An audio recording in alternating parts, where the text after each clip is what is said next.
अरे सर, आप लोग फिर से आ गए? अरे वो क्या हुआ कि इनके दांत में दर्द होने लगा अचानक, तो वो जरा डॉक्टर से मिलना था। क्या नाम है उनका? डॉक्टर कल्पना। हाँ जी, 1 मिनट। हेलो,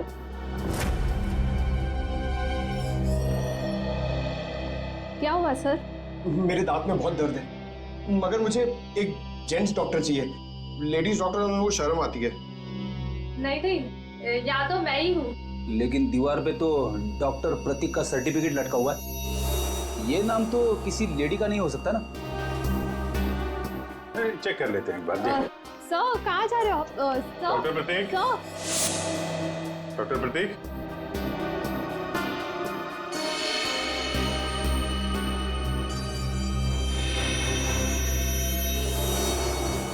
अरे डॉक्टर साहब क्या कर रहे हैं? आप चले जाइए यहाँ से। डॉक्टर साहब, कुछ गिर गया क्या यहाँ पे आपका? मैंने कुछ नहीं किया है। आइए आइए, बाहर आइए, आइए। अब चले जाइए यहाँ से। अरे अरे चले जाएंगे डॉक्टर साहब, आप चले जाइए। अब जाएंगे, पहले थोड़ी बातचीत तो कर लें। लेकिन मैंने कुछ नहीं किया। अरे आइए तो सही, आइए। मैंने कुछ नहीं किया। हाँ। सर ये ऐसे नहीं मानेंगे, लगता है डेंटिस्ट साहब के दांतों का इलाज करना पड़ेगा। अरे लेकिन हम में से किसी को डेंटिस्ट्री आती नहीं है। अरे नहीं आती तो आ जाएगी। क्यों डॉक्टर साहब, प्रैक्टिस मेक्स मैन परफेक्ट ना। आपने भी तो प्रैक्टिस से सीखा होगा। आती है। हाँ तो फिर आइए प्रैक्टिस कर लेते हैं। आइए बैठिए बेटा। अरे भाई बेटा, बैठिए। आइए बैठिए। बैठिए। ये क्या कर रहे हैं आप लोग? ये गलत कर रहे हैं आप लोग। तुमने जो किया वो ठीक था क्या? मैंने गलत कुछ नहीं किया। गलत तो हम भी नहीं कर रहे हैं डॉक्टर साहब, आप जल्दी से मुंह खोल दीजिए वरना बहुत दर्द होगा। बता। मालिनी का इलाज मैंने किया था। और इलाज के बहाने उसके दांतों में ज्यादा मरकुरी भी तुमने डाली थी। गलती हो गई। गलती नहीं है, ये गुनाह है। किसके कहने पे किया था? मुझे नहीं मालूम। पता आनंद पैसे दिए थे मुझे, इसलिए काम ही लगाई। भाई को था।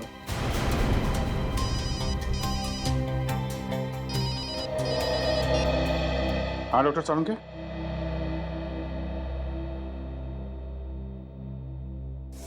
क्या? आनंद रुक जाओ। आनंद, गोली चल जाएगी। आनंद रुको। आनंद!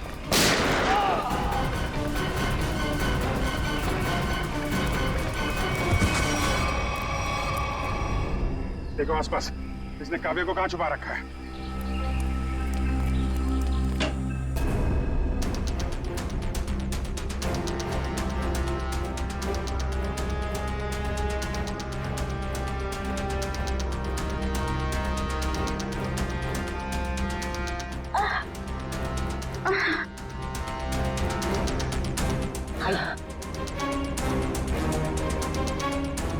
चलो।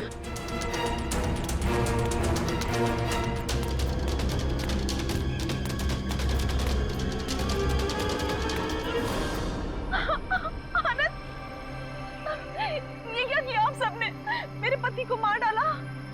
आनंद उठो। सर, इनके प्यार को तो देखकर ऐसा लगता है कि अगर इन्हें ऑप्शन दिया जाए कि ये मर जाए और इनका हस्बैंड जिंदा हो जाए तो वो ऑप्शन जरूर ले लेंगी। क्यों नहीं सर, ये तो एक भारतीय नारी का फर्ज है ना। पर अफसोस, मेरे पति खुद ही मुझे जिंदा नहीं देखना चाहते थे। ये तो भगवान का शुक्र है कि मेरी चाय में जहर थोड़ा कम था, वरना आज आपको यहाँ मेरी लाश मिलती। अभिजीत, काव्या की चाय में जो दवाई के ट्रेसेस मिले हैं उससे किसी की जान नहीं जा सकती। एक मिनट, आपको कैसे पता चला कि आपकी चाय में जहर कम था? वो सर, अभी आप ही ने तो कहा। अरे हमने कब कहा?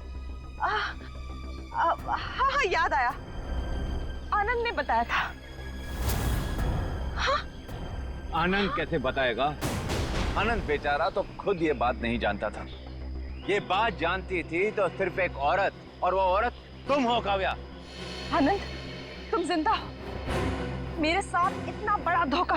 क्या करें, लोहे को लोहा काटता है, उसी तरह धोखेबाज का एक ही इलाज है, धोखा। जब डॉक्टर प्रतीक ने हमें बताया कि आनंद 22 गोदाम में मिलेगा,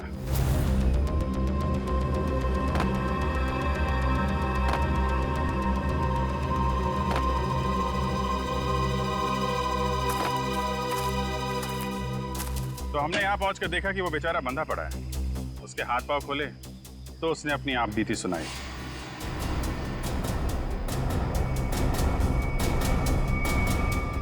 किसने किया ये सब है? ये सब मेरी बीवी काव्या ने किया है सर। हाँ, कहीं कहीं छुपी हुई है।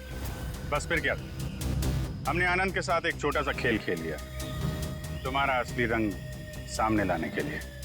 तो ये सब ड्रामा था, लेकिन असली ड्रामा तो अब शुरू होगा। पीछे मुड़ के देखो।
बड़ी भारतीय नारी होने का ढोंग कर रही है।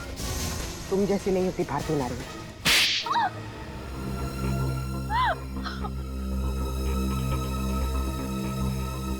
सासू माँ ने आधी जायदाद आनंद के नाम कर दी थी, और आनंद अपने भाइयों से बहुत प्यार करता था, तो वो अपनी जायदाद का हिस्सा भी अपने भाइयों को देना चाहता था। और ये बात आपको बहुत खटकती थी, क्यों? मुझे पता था सर, मुझे पता था कि वो सासू माँ पे दबाव डालेगा वसीयत बदलने के लिए। इसलिए तुमने उन्हें डॉक्टर प्रतीक के पास भेजा, उनकी दांत की तकलीफ का फायदा उठाकर, ताकि इससे पहले कि वो अपनी वसीयत बदले उनकी मौत हो जाए। हाँ सर, और मैंने प्रतीक से कहा अगर वो पकड़ा जाए तो मेरा नहीं आनंद का नाम ले, ताकि आपके सास यानी मालिनी जी के खून के जुर्म में आनंद यानी आपका पति फंस जाए, जिससे 25 करोड़ की आधी जायदाद आपकी हो जाए। हॉस्पिटल में डॉक्टर सुमित तुम्हारी सच्चाई जान गए थे, इसलिए उन पे भी हमला किया तुमने। मैं क्या करती सर, उसने मुझे फोन पे बात करते हुए सुन लिया था। अब बारी है खेल के दूसरे पड़ाव की, जिसमें हम दुनिया को ये दिखाएंगे कि मेरे पति परमेश्वर यानी कि मिस्टर आनंद कुमार ने अपनी ही पत्नी को अगवा कर लिया। तो डॉक्टर सुमित को कोमा में पहुंचा दिया, अपने पति की किडनैपिंग की और मालिनी जी का खून कर दिया। दौलत की भूख मिटाने के लिए इतने सारे जुर्म किए तुमने, लेकिन सजा सिर्फ एक ही मिलेगी, फांसी।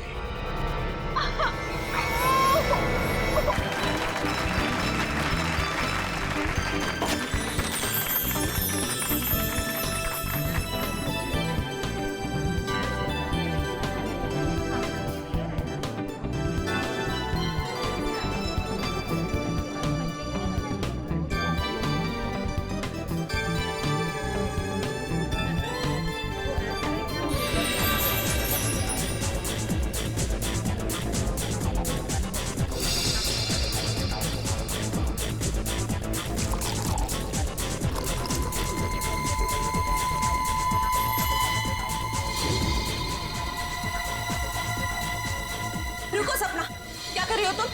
कुछ नहीं, सासू माँ को जूस दे रही हूँ। जूस दे रही हो या जहर दे रही हो? बेटा, ये तुम कैसी बातें कर रही हो? मम्मी जी आप इसी से पूछिए, इसने अभी अभी आपके जूस में क्या मिलाया है? सपना बताओ, तुमने अभी अभी जूस में जहर मिलाया है ना? मैंने इनके जूस में दवाई मिलाई है ब्लड प्रेशर की। लो, फिर से हमारा फैमिली ड्रामा शुरू हो गया। अच्छा, ब्लड प्रेशर की दवाई? तो फिर पी के दिखाओ इस जूस को। मैं क्यों पीऊं? भाभी, आप ये कैसी बात कर रही हैं? आप हमेशा सपना के पीछे हाथ पकड़ क्यों पड़ी रहती हैं? प्लीज एक सेकंड। सपना, क्या तुम्हें मम्मी जी ने कहा था जूस में दवाई मिलाने को? नहीं। तो फिर क्यों मिलाई जूस में दवाई? एक मिनट मैं 2 मिनट का बाथरूम चला गया, आप लोगों ने वर्ल्ड वॉर 3 शुरू कर दी। मैंने ही इससे कहा था जूस में दवाई मिलाने के लिए। सपना आज का डोज भूल गई थी, तो मैंने कहा जूस में मिला दो। मुझे बहुत खुशी होती है ये देखकर कि मेरा परिवार मेरा कितना ख्याल रखता है, कितनी फिक्र है सबको मेरी। चलो मुझे जूस दो। I am sorry ladies and gentleman, please enjoy the party. Music please louder.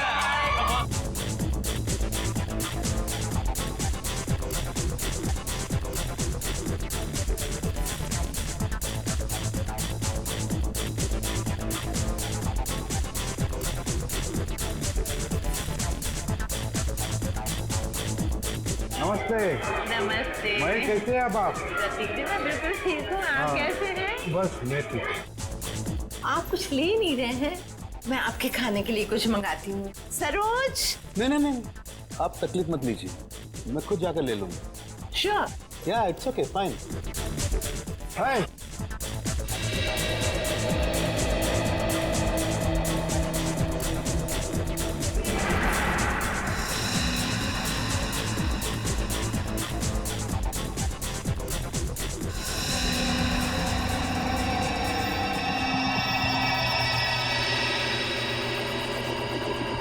Anand.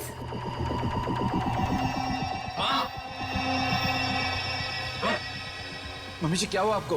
Mummy ji, mummy ji.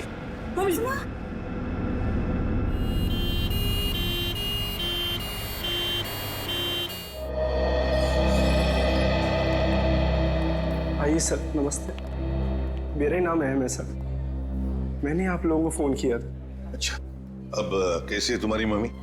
Doctor से इलाज कर रहे हैं सर, पता नहीं क्या होगा। घबराओ नहीं, सब ठीक हो जाएगा। जिस किसी ने मेरी माँ को मारने की कोशिश की है ना, उसको आप छोड़ना मत। एक बात बताओ अहम, क्या तुम्हें किसी पर शक है? मेरा मतलब है कौन कर सकता है ये तुम्हारी मम्मी के साथ? मुझे तो सभी पर शक है सर। अहम, कौन है ये लोग? CID। CID? पर किसने बुलाया इन्हें? मैंने बुलाया। क्यों? आप? जी मैं विकास, अहम का बड़ा भाई। क्योंकि आप में से किसी ने ही मम्मी की जान लेने की कोशिश की है। What nonsense! तुम अपने घर वालों पर शक कर रहे हो? आप घबरा क्यों रहे हैं भैया? कहीं आपको ये तो डर नहीं कि सपना भाभी की पोल खुल जाएगी? सर, पार्टी में मैं बताता हूँ क्या हुआ।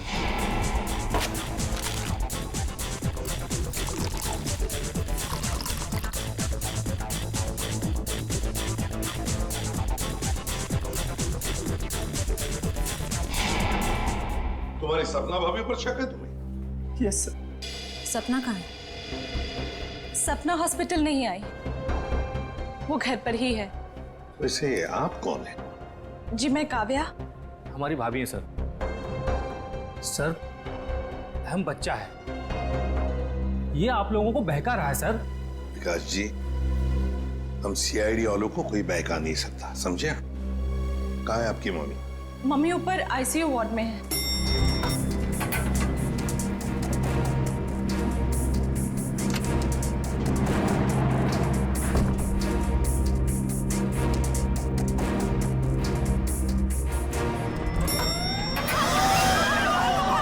ठीक है, आग लगी है लगता है। तो लोगों को बाहर निकल, जल्दी जल्दी आइए, इधर नहीं, इधर आइए प्लीज। आप लोग इधर आइए, जल्दी चलो। चलिए फ्लोर का, जल्दी आइए। नहीं नहीं, इधर से आप लोग इधर से जल्दी चलो। चलिए फ्लोर खाली है, चलिए जल्दी आइए। नहीं नहीं, सीधे सीधे आइए, संभाल के संभाल के संभाल के। आइए ध्यान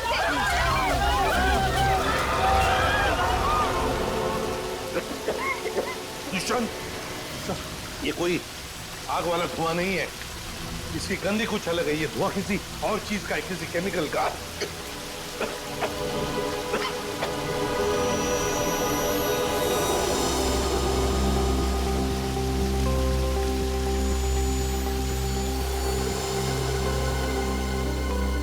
सर, हाँ?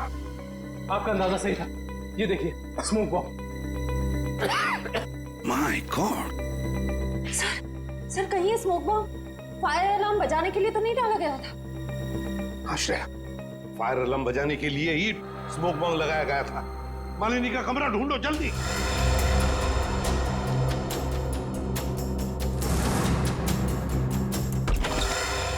अरे बेड तो खाली है। ये मालिनी जी कहाँ चली गई होंगे? ऐसा लगता है मालिनी जी जान खतरे में है। स्टाफ को बुलाओ हॉस्पिटल के वार्ड में से एक मरीज गायब होता है और किसे कुछ पता नहीं। वाह! हम भी क्या करते साहब, जब हॉस्पिटल में भगदड़ मची तो हम अपनी जान बचाने के लिए यहाँ से भाग गए। क्या तुम लोग जान बचाने के लिए भागे, मरीज को ऐसे ही छोड़कर? शर्म नहीं आई तुम्हें?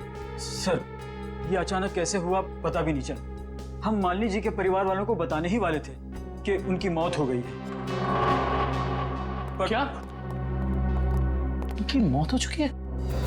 जी सर, इसका मतलब किसी ने मालिनी जी की लाश को गायब किया।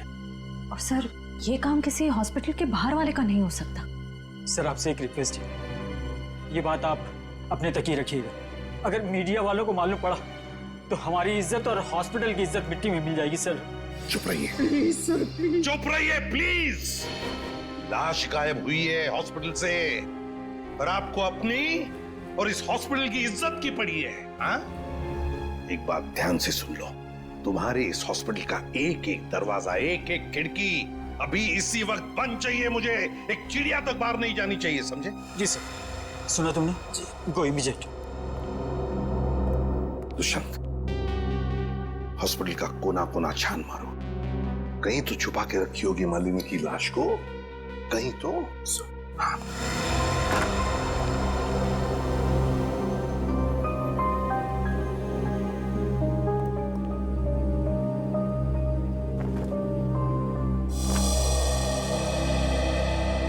जरा एक बात बताइए, आपके मम्मी के साथ कमरे में कोई था उनकी देखभाल के लिए?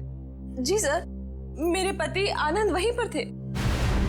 आप मम्मी के साथ थे? तो फिर ये सब हुआ कैसे?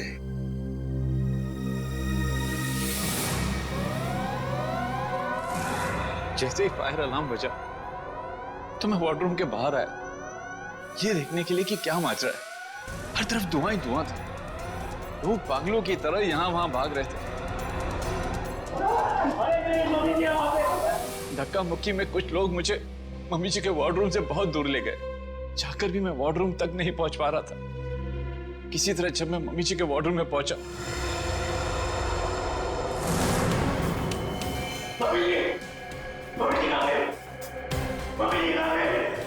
तो मम्मी जी वहां पे थी ही नहीं। सर प्लीज प्लीज मम्मी जी को ढूंढ निकालिए। सर हर जगह चेक कर लिया, मालिनी जी की लाश कहीं पर भी नहीं है। और सर, मॉर्ग में भी चेक किया, लाश वहां भी नहीं। इसका मतलब है जिसने भी ये किया है वो मालिनी की लाश को हॉस्पिटल के बाहर ले जा चुका है। काम करते हैं, हॉस्पिटल की गेट पर जो सीसीटीवी कैमरा लगा हुआ है उसका फुटेज चेक करते हैं।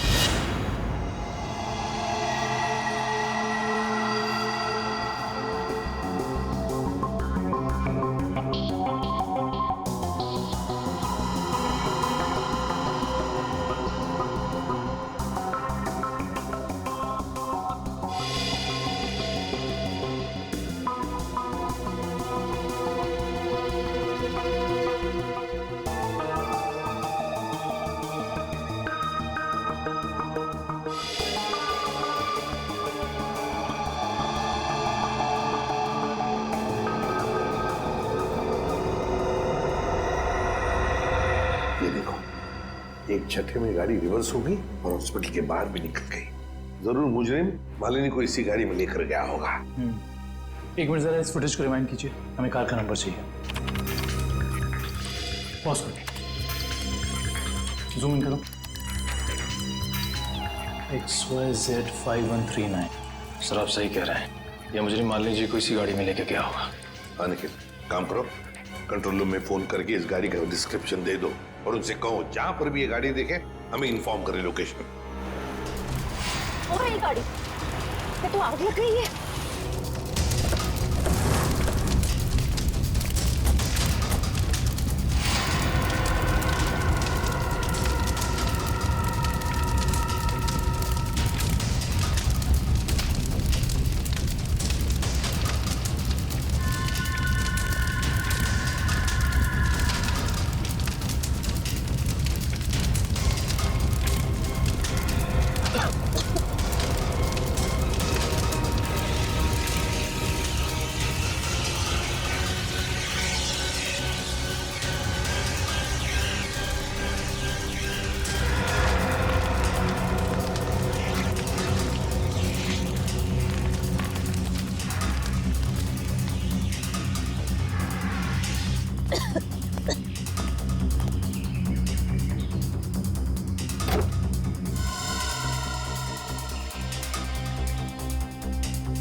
सर सीट्स तो खाली है पर कुछ अजीब सी बदबू आ रही है।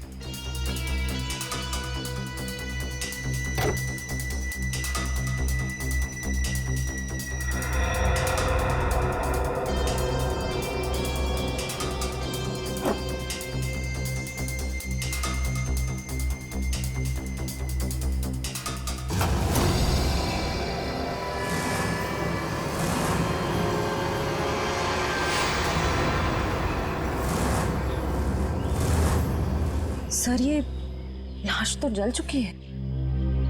शायद सबूत मिटाने के लिए उन्हीं ने मालिनी जी की लाश को जला दिया।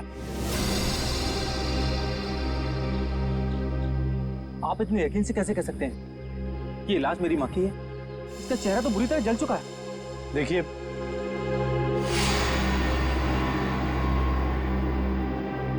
ये अंगूठी देखिए, पहचानते हो इसे?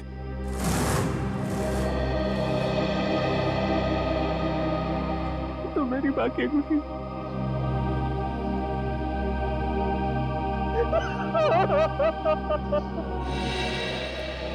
हाँ डॉक्टर साहब, कुछ नहीं ताजी? अरे क्या नहीं ताजी है?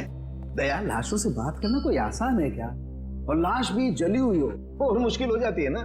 आप तो हमेशा कहते थे कि सालुंकी के लिए कोई काम मुश्किल नहीं है, वो तो नहीं दया, खूनी ये सोचता था कि लाश को जला देगा तो हमारा इन्वेस्टिगेशन शुरू होने से पहले ही अटक जाएगा, हमारी नैया बीच भंवर में अटक जाएगी। तो इस अटकी हुई नाव को बाहर निकालिए ना सर। हैं? आप कुछ ना कुछ रास्ता तो निकाल ही लेंगे आप। आपको पता है फ्रेडी आपके बारे में क्या बता रहा था? फ्रेडी क्या कह रहा था मेरे बारे में? नहीं, ऐसा कुछ खास नहीं। वो कह रहा था कि डॉक्टर सालुंकी की उम्र हो गई। अब बहुत ज्ञान है आपको। हाँ देखो दया, जो लोग मेरे संन्यास लेने के बारे में सपने देख रहे हैं ना, उन्हें जाके बोल दो अपनी नींद से जाग जाए। मैं संन्यास नहीं लेने वाला हूँ ना, मैं तो इस केस को सॉल्व करने के बाद स्विट्जरलैंड जाने वाला हूँ। कहाँ जाने वाला हूँ? स्विट्जरलैंड। एग्जैक्टली। हम भी चलेंगे आपके साथ स्विट्जरलैंड, पर पहला कदम तो उठाइए इस केस को सुलझाने की ओर। पहला कदम तो उठ चुका है भाई। अच्छा, ये देखो, ये देख लो, ये क्या? ये सर बॉडी जलने की वजह से हो गया है? जी नहीं, ये बॉडी को फिनाइल से धोने की वजह से हो गया। क्या? इस लाश को फिनाइल से धोया गया? हाँ, खूनी ने लाश को अस्पताल से गायब करने से पहले उसको फिनाइल से अच्छी तरह से धोया ताकि लाश का केमिकल कंपोजिशन ही बदल जाए। खूनी ने हर कदम इसी मकसद से रखा है ताकि हमारे रास्ते में ज्यादा से ज्यादा कठिनाइयां आ सके। इस लाश को पहले फिनाइल से धोया और फिर इसे आग लगा दिया? जी हाँ। और सबसे पहले क्या जलाए? सबसे पहले जलाए बाल, क्योंकि बालों में सबसे ज्यादा और सबसे पहले असर होता है जहर का। सर काव्या ने बताया था ना कि शायद जहर सपना ने दिया है मालिनी जी को। हाँ, इसीलिए तो जला दिए ना भैया, सबसे पहले बाल, क्योंकि जहर दिया था। मतलब ये सब सपना का ही काम है।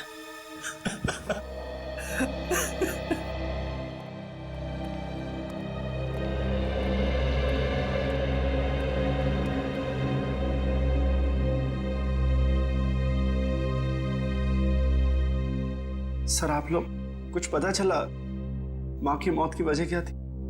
जी नहीं, मगर बहुत जल्द पता चल जाएगा। पता तो चल गया है ना सर, सपना ने ही जूस में जहर मिलाया था। बात कीजिए भाभी, इनफ। हर चीज की खाद होती है। डॉक्टर साहब आप बताइए ना इन्हें। देखिए, मैं इनका फैमिली डॉक्टर हूँ। सपना ने जूस में ब्लड प्रेशर की दवाई मिलाई थी, जो मैंने ही उसे कहा था। ओह अच्छा। अच्छा एक बात बताइए, क्या लगता है आप लोगों को कौन कर सकता है ये? कौन मार सकता है आपकी माताजी को? मैं कुछ कहना चाहूँ। आप? जी सर, ये हमारे परिवार के वकील हैं, मिस्टर संजीव। संजीव जी, कहिए संजीव जी, क्या कहना चाहते हैं आप? देखिए सर, मुझे शक तो नहीं है। हाँ, मगर पार्टी के बाद मालिनी जी मेरे साथ एक मीटिंग करना चाहती थी। मालिनी जी आपके साथ मीटिंग करने वाली थी? किस सिलसिले में? अपनी वसीयत बदलने के सिलसिले में। वसीयत बदलना चाहती थी? अच्छा। मीटिंग ही नहीं हो पाई क्योंकि अचानक इनकी तबीयत खराब हो गई। अच्छा संजीव जी, ये बताइए, अभी जो वसीयत है जो मालिनी जी बदलना चाहती थी, क्या है उस वसीयत में, कुछ बता सकते हैं आप? सर, इस वक्त जो वसीयत है उसके हिसाब से आधी जायदाद मिस्टर आनंद के नाम पे है और बाकी बची हुई आधी जायदाद दोनों भाइयों के नाम पे है। वकील साहब ये बताइए कि ये जो नई वसीयत है वो क्या होने वाली थी? सर, यही तो सब डिस्कस होना था, इससे ज्यादा मैं कुछ नहीं जानता। मालिनी जी की अचानक तबीयत बिगड़ गई और मीटिंग हो नहीं पाई। दुष्यंत, पता लगाना पड़ेगा मालिनी जी अगर वसीयत बदलती तो किसका फायदा होने वाला था। और भैया समझो केस सॉल्व हो गया। क्या बात है सर, लगता है लास्ट से कोई बड़ी जानकारी निकाल ली आपने। रिया जनाब, पार्टी में मालिनी जी के कान से खून बह रहा था ना? हाँ, उसकी वजह पता चल गई आपको? जी हाँ, उसकी वजह थी दया साहब जहर जिसने ऑरल ट्रैक्ट को यानी कि कान के इस हिस्से को बिल्कुल तबाह कर दिया, बर्बाद कर दिया। देखो, तो जहर की वजह से नस फट गई और कान से खून बहने लगा। और इतना ही नहीं, इनके खून में से हमें बहुत ज्यादा मात्रा में नाइट्रोजन के कंपाउंड्स भी मिले। और तो और इनकी किडनीज में से हमें बढ़ी हुई मात्रा में पोटेशियम और मैग्नीशियम मिला है। और ये सारी चीजें सिर्फ एक ही तरफ इशारा करती हैं, जहर। सर, फिर तो हमें सपना को गिरफ्तार कर लेना चाहिए। नहीं, यहीं पर कहानी में जरा सा ट्विस्ट है। भैया, इनको जहर तो जरूर दिया गया था, लेकिन वो स्लो पॉइजन था, धीमा जहर, जो कोई 1.5-2 महीने से लगातार हर रोज इन्हें दिए जा रहा था। इसलिए जूस में तो जहर होने का सवाल ही नहीं। और ये जहर किस चीज के जरिए दिया जा रहा था? खाने पीने के साथ? यार दया, ये गुत्थी थोड़ी सी उलझी हुई है। बट व्हाई फियर व्हेन सानू केस हियर? तुम चिंता मत करो, इस जहर से भी मैं सच उगलवा के रहूंगा। ठीक है सर, आप इस जहर से सच उगलवाइए, तब तक मालिनी के घर वालों से सच उगलवाते हैं। क्योंकि वो जूस जो सपना ने मालिनी जी को दिया था उसमें जहर नहीं था। मालिनी जी की मौत स्लो पॉइजनिंग से हुई है। स्लो पॉइजनिंग, धीमे धीमे असर करने वाले जहर की वजह से, जो उन्हें 45 दिन तक रोज लगातार दिया गया था। धीमा जहर? मां को मारने की इतनी बड़ी साजिश? जी, और ये साजिश किसी आसपास वाले की है जो उनके खाने के साथ, उनकी दवाइयों के साथ छेड़खानी कर सकता था। सर, चाय लीजिए आप लोग। थैंक यू, आप लीजिए।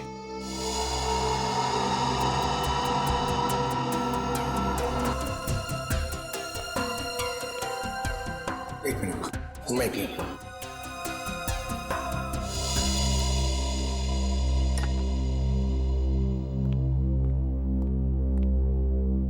एक बात बताइए, मालिनी जी को रोज दवाई कौन देता था? सर, उन्हें दवाइयां सपना ही दिया करती थी। अच्छा। हाँ, मैं ही उन्हें दवाइयां दिया करती थी। पर कभी कभार सासू माँ अपनी दवाइयाँ खुद लिया करती थी, कभी आयुर्वेदिक की तो कभी न्यूरोपैथिक की। तो सपना जी, आपके कहने का मतलब ये है कि जहर शायद मालिनी जी की खुद की ली हुई दवाओं में था? मैं नहीं जानती कि जहर किस चीज में था, मैं तो सिर्फ आपको उनकी आदतों के बारे में बता रही हूँ। चलो ठीक है, हमें वो दवाइयाँ देखनी है। चलिए सर, मैं आपको माँ का कमरा दिखाता हूँ। चलिए।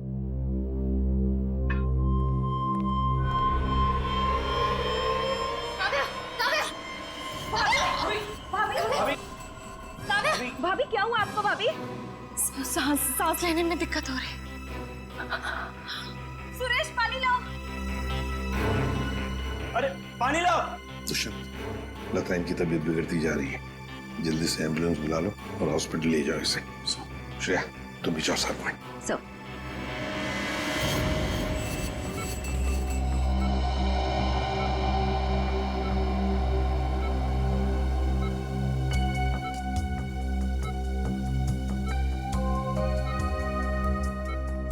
जी डॉक्टर साहब, कैसी तबीयत है काव्या की और हुआ क्या है इन्हें? फिलहाल तो हम इनके बेहोशी की वजह समझने की कोशिश कर रहे हैं, बट डोंट वरी, खतरे का कोई निशान दिखाई नहीं दे रहा, इन्हें जल्दी होश आ जाना चाहिए। Thank God. वैसे भी सासू माँ के मौत के सदमे के बाद हम उभर नहीं पाए। कम से कम काव्या भाभी को कुछ नहीं होना चाहिए। डॉक्टर साहब, इन्हें जैसी होश है हमें बता दीजिएगा। या श्योर। Thank you.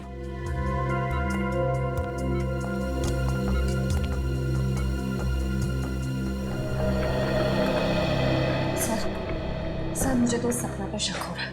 वहाँ पार्टी में काव्या के साथ झगड़ा कर रही थी और यहाँ इसे काव्या की इतनी परवाह हो रही है। और श्रेया होना उस चाय में कुछ था जिसे पीते ही काव्या बेहोश हो गई। सर चाय तो मैंने भी पी थी। थैंक गॉड मुझे कुछ नहीं हुआ।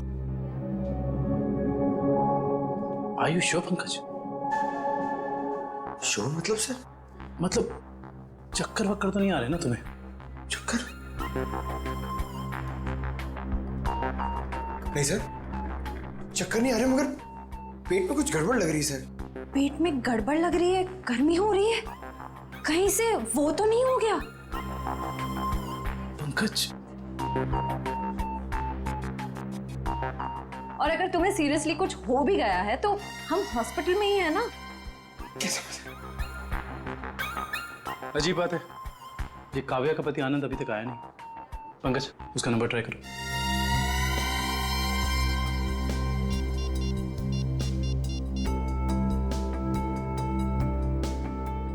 सर उसका फोन बंद आ रहा है। सर कहीं आनंद ने तो काव्या को चाय में जहर नहीं पिला दी? हो सकता है पंकज। सर अगर चाय में जहर था तो हो सकता है कि नौकर भी शामिल हो। सर क्या कहा डॉक्टर ने, क्या हुआ काव्या को? सर डॉक्टर के मुताबिक काव्या की चाय में जहर था और पंकज रिपोर्ट से ब्यूरो गया है। काव्या की चाय में जहर था? सुरेश,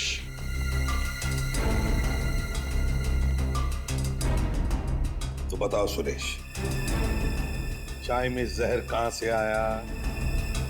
चाय में जहर कहां से आया? मैंने कहा था जहर डालने के लिए, ना मैंने डाला सर। सब पता चल जाएगा।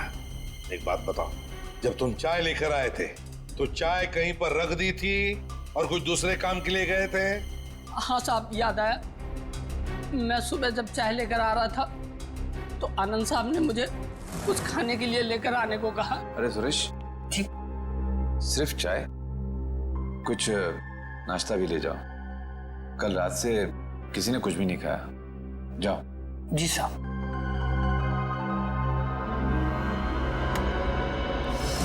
आनंद कहाँ है? सर ये अपने रूम में सो रहे हैं।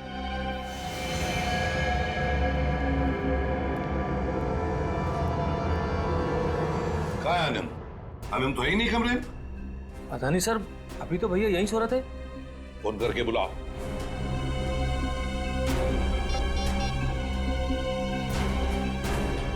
सर घंटी जा रही, भैया फोन नहीं उठा रहे। घंटी बज रही है पर भैया फोन नहीं उठा रहे हैं। सर जब सुरेश चाय लेके आया था सर बिस्किट तो था ही नहीं, और तो और सर जब चाय आई तो वहां पे आनंद भी नहीं था, तो आनंद को पता कैसे चला कि कौन सा कप किसके हिस्से में जाने वाला है?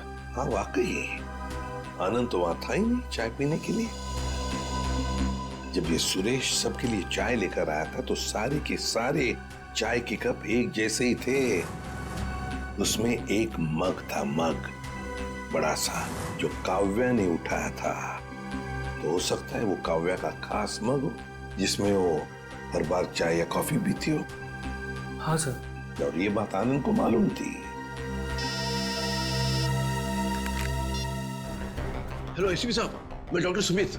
हाँ डॉक्टर सुमित, बोलिए। एसीपी साहब, आप जल्दी चले आइएगा, मुझे आपको कुछ जरूरी बात बतानी है। क्या हुआ डॉक्टर सुमित? ये काव्या तो ठीक है ना? हाँ वो ठीक है, मैं आपको फोन पे नहीं बता सकता, आप यहाँ जल्दी चले आइएगा। हेलो, लगता है बहुत बड़ी गड़बड़ हुई है हॉस्पिटल में। Let's go. लिस्ट बना के दोबारा से डिटेल मुझे दे देना, ठीक है? बाकी सब मैं देख लूंगी। डॉक्टर सुमित कहाँ मिलेंगे? सर उन्हें तो आईसीयू में भर्ती किया है। डॉक्टर सुमित को आईसीयू में भर्ती किया है? क्यों? सर एक बहुत बड़ा हादसा हो गया। डॉक्टर सुमित अपने कैबिन में खून में लथपथ मिले सर, और उनके सर पे बहुत गहरी चोट आई है। माय गॉड, क्या मिल सकते हैं उन्हें? फिलहाल तो नहीं सर, वो कोमा में हैं। होश में कब आएंगे नहीं पता। दुष्यंत,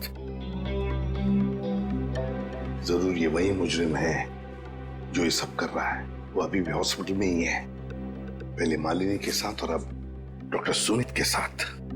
काव्या सर, कहीं उस मुजरिम का अगला निशाना काव्या तो नहीं?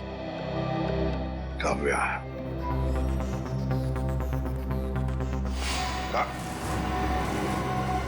काव्या कहाँ चली गई सर? कहीं काव्या को भी तो गायब नहीं किया उसने?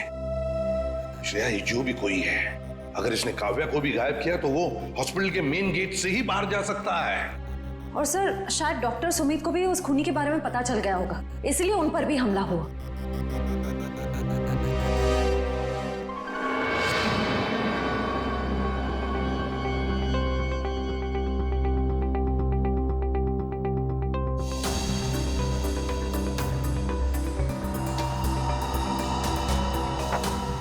निखिल, तो शायद डॉक्टर सुमित यहाँ फोन पर बात कर रहे थे और फिर पीछे से कोई आया और जोर से उनके सर पर वार किया और वो यहाँ नीचे गिर गए। हाँ साहब, डॉक्टर साहब के सिर के पीछे चोट आई है। अच्छा, हादसे के बाद डॉक्टर सुमित के केबिन में कितने लोग आए थे? सब 4-5 जन आए थे उनको आईसीयू में ले जाने के लिए। सर आनंद का अभी तक कुछ पता नहीं चला है, कहीं इस सब के पीछे उसी का हाथ तो नहीं? ये आनंद ही कुछ गड़बड़ है, कुछ न कुछ तो गड़बड़ जरूर है इस आनंद में। आइए सपना जी, आइए। कहाँ गई थी आप? वो मैं काव्या की रिपोर्ट्स लेने गई थी गैस्ट्रोलॉजिस्ट डिपार्टमेंट के पास। क्या हुआ? वहां से एक रिपोर्ट लाने में इतना वक्त? लाइन बहुत लंबी थी, मगर क्यों? क्या बात है? काव्या कहाँ है? काव्या गायब है, समझिए आप? क्या? सर ये ब्लड सैंपल्स तो ले लिए, लेकिन सर क्योंकि बाकी लोग डॉक्टर साहब के कैबिन के अंदर चले गए थे, इसलिए सारे जरूरी सबूत मिट गए। और यहाँ पे काव्या गायब है ना दुष्यंत? ये किसी एक आदमी का काम नहीं, ये जो भी कर रहा है ना उसका कोई साथी है। एक इनके परिवार में से कोई और दूसरा इस हॉस्पिटल में से कोई।